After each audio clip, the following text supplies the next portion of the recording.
Pastel Blues, 1965. Phillips Records, 9 tracks. Blues and Gospel Standards, a Billie Holiday cover, 1 credited original. Cut during Nina Simone's prolific run for that label.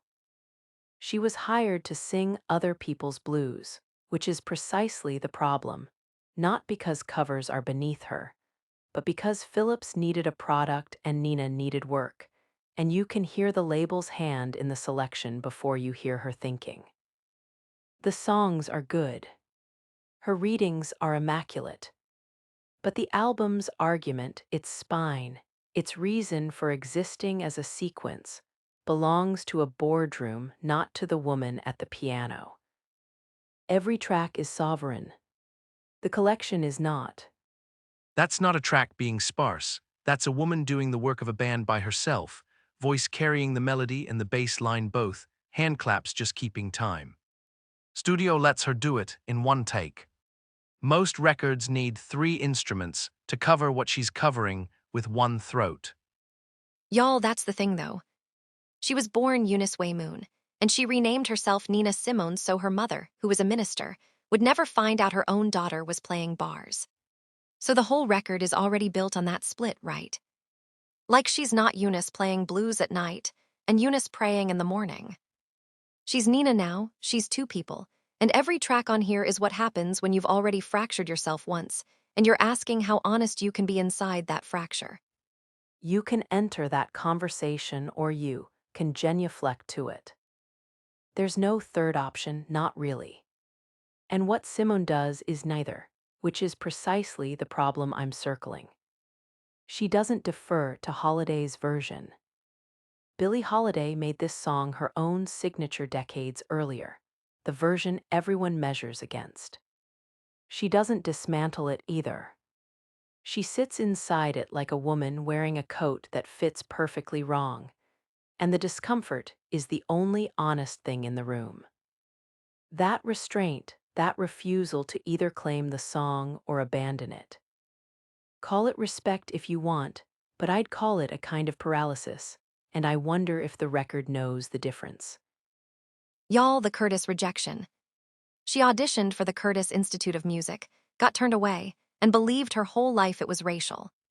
Whether it was or whether it wasn't, the fact that she knew it was, that certainty rewired everything she did after. And I think that's actually what the record is. Not some unified argument about who she was, but the sound of someone who'd already decided classical music didn't want her.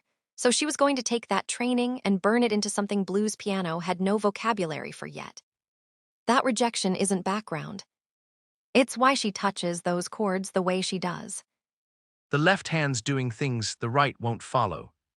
Tenths and ninths. The distance between 2 notes stretched so wide her hand has to span nearly the length of 8 keys to grab both at once. Where barroom blues just parks on the root note and stays there, and the rhythm between them doesn't lock, it's deliberate, that separation. You hear it on Trouble in Mind. The bass notes aren't waiting for the melody. That's conservatory. Classical training. Full stop.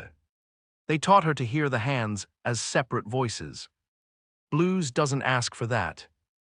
The classical ghost and the biographical arc, both real, both audible, and neither one is the album's argument. What she does to each song is magnificent. That's the performer's gift. But a record is supposed to want something that isn't just each of these readings is individually correct. Phillips released 2 sides of a woman proving she could remake standards in her own image. Superb, necessary, and not quite the same as a record that knows what it's for. And that's the thing. That money Ms. Mazzy raised, her piano teacher back home, who went around the neighborhood collecting it. That wasn't just about getting her into school. It was about saying, you belong in a room where they teach you to hear what you're doing. And then she actually goes and hears it. And then 40-some years later, we're listening to her hearing it on a record, and the whole chain of it. The teacher, the money, the belief that it mattered enough to pool resources in a segregated town. That's what makes the album cohere, because she's not just playing brilliantly, she's playing as somebody who was told she was worth that investment, and I can feel that in every choice she's making. Phillips could have trimmed it down. 3 minutes, maybe 3:30, call it done. They didn't. Whether that's because someone there heard what it was or because nobody bothered to fight it, I can't say. Either way, it's the whole 10 plus minutes on the vinyl. No fade, no edit. Okay, so that opening. That piano just sprinting, like her fingers are trying to outrun something. And then around 4 minutes it gets quiet, almost like she's talking to you in a room, and the arrangement pulls back and you can hear how alone she is in there. And then it builds again, but different. The tempo shifts and her voice is almost strangled by the end, like she's been running the whole time and finally stopped, and now she can't breathe. And I've listened to it maybe 40 times this week, and every time I get to that moment where it drops and she's almost speaking, I have to stop moving. I have to sit with it.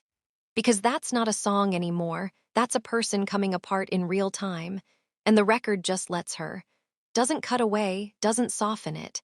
And I don't know if that was on purpose or accident, but it doesn't matter because it's the most honest 10 minutes of her that we have. They licensed it into film after film. A heist thriller decades later. Every protest documentary that needed the sound of moral exhaustion, and the Dancefloor kept it alive in fragments. DJs looping a slice of those 10 minutes under new records. Until it wasn't a song anymore, it was a liturgy, which is what Phillips almost certainly didn't intend when they let the full take run. But intention stops mattering once the culture adopts something that completely. She'd built the ritual into the structure, and the structure outlasted every category they tried to fit it into. It's played twice now, and it'll be played again in 20 years because the room it was cut in still works. Most records don't get that. Most records are locked into when they happened. Y'all, and I need to sit with that for a second.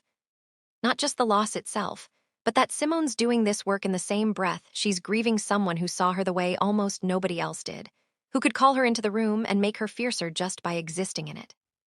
Lorraine Hansberry, the playwright who wrote A Raisin in the Sun, one of the few people who matched her politically as well as artistically, was the person who could demand the whole thing from her, and then she's gone, and Simone's still making records, still showing up, and that kind of grief doesn't announce itself. It just lives in the space between the notes, in how much quieter the rage gets when there's nobody left to rage with. She was radicalized before the microphone, not by it. Mississippi Goddam, her furious response to the Birmingham church bombing and Medgar Evers' murder the year before, was a live recording, not a single built for radio, not something edited down to fit what a program director would actually play. Nobody was managing her positioning. She could be exactly as political as she needed to be. And yes, fine, a year later she's back in the studio for Phillips, which is a very different conversation about who's buying tickets and what they need to hear. The record's not quieter because she lost her nerve. It's quieter because she's moved from the podium to somewhere the microphone actually reaches. And I'm not sure those are the same audience, or that she's supposed to pretend they are. Y'all, strange fruit. In 65 is not quiet, it's a different temperature of fury, right? Mississippi Goddam is a bullet, and this is a slow burn. And a slow burn in your chest for 3.5 minutes while she's singing about black bodies hanging from trees. That's not pulling back from the work. That's choosing which part of the tradition cuts deepest. And I don't know that we get to call that a retreat just because it's not shouting. The Phillips sessions were tight on budget, full stop, but she's using that constraint like a tool. You can hear her deciding not to fill the space, which is different than having no choice. The voice carries all the weight because everything else steps back. That's control. When the engineer and I agree on something this specific, it's worth noting. We've just said the same thing twice and meant it both times, which almost never happens. So yes, the restraint on strange fruit is deliberate. It's doing the work, it's a choice. But that means we can't turn around and call Be My Husband something else entirely. We can't have it both ways. If the emptiness behind her voice on one track is a deliberate choice, then the emptiness on the other one is too, which makes it either the most controlled decision she made on this record or the most exposed. And I genuinely don't know which. And that not knowing is the whole problem we're about to step into. Y'all, I know the arrangement is a choice, and I know it's doing something. But Be My Husband is credited to Andrew Stroud, her manager, and by then, her husband. And once you know that, once you know what she and her own daughter later said he did to her in that house, the capella stops being sparse and starts feeling like there's nowhere for her to hide in it. And I don't know if that's what he wanted, or what she needed, or if those are even the same question anymore. But I can't unknow it now, and I hate that. The record's there. His name's on it. What the arrangement means, what it cost her to sing it that way, that's not in the groove. The waveform is pristine. I understand that appeal. But a man writes a song, credits himself, strips his wife down to nothing but her voice. And the fact that we can't hear coercion in the signal doesn't mean the signal's innocent. It means we're listening to someone who was trained to sound willing. That's not a mixing choice he made. That's a choice she made under conditions that weren't hers to set. The moment we know whose hands built the track becomes evidence of the problem, not separate from it. Y'all, I can name it now. That track is exposure, and I don't know whose choice that was, and that not knowing is the whole thing, because the way it sounds is like someone with every door closed and locked, singing anyway. And if that's her art, it's the bravest thing on this record. And if that's his direction, it's something else entirely, and you can't unhear the difference once you're asking which one it is. One voice doing more work than the waveform knows how to show. Fair enough. I'll grant you that. The record's coherence isn't thin if that one naked thing. His composition, her voice stripping every other choice away, is what has to stand, and everything else is what you build around it once you know that. I was measuring a record that had already decided its own support structure, and I measured it for decoration instead. Precisely the kind of mistake you make when you're too busy admiring the facade to notice what's actually holding it up. I was measuring for the architect's hand. She's listening for the accumulated one. I concede. Gracefully. Note the adverb. 50-some years. Curtis turned her down when she was barely out of her teens, and the honorary degree finally came through in 2003, weeks before she died. And I'm not even mad about it. I'm just sitting here thinking about what that feels like, to be so right about what they did to you that the apology becomes another kind of proof it happened. 40 years later, and it's still doing the work. The degree came in 2003. By then, Sinnerman had already lived 3 careers in the film world. She was 70 months from the end. That's not acknowledgement. That's a clock. They handed her a title.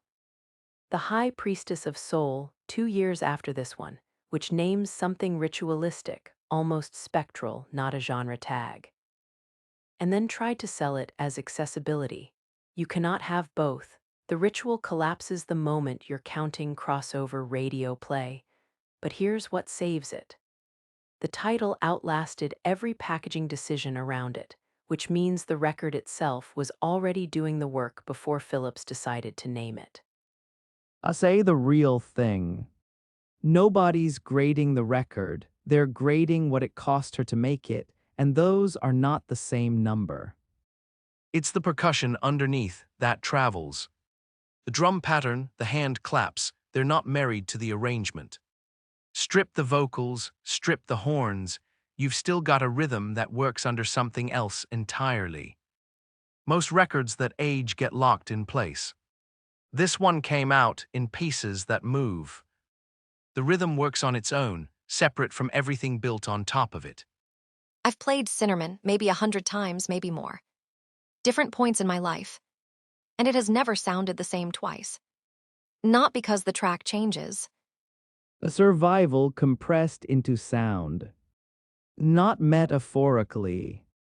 Structurally, Sinnerman, 10 minutes of escalating inevitability, tempo dragging refusal until refusal is the only verdict left standing. Call and response as reckoning. The rest of the record is the B-side to that one master take. Good company. Not the point. A woman with full command of the room and no interest in your comfort. Loved. Also so good. Both true. 90.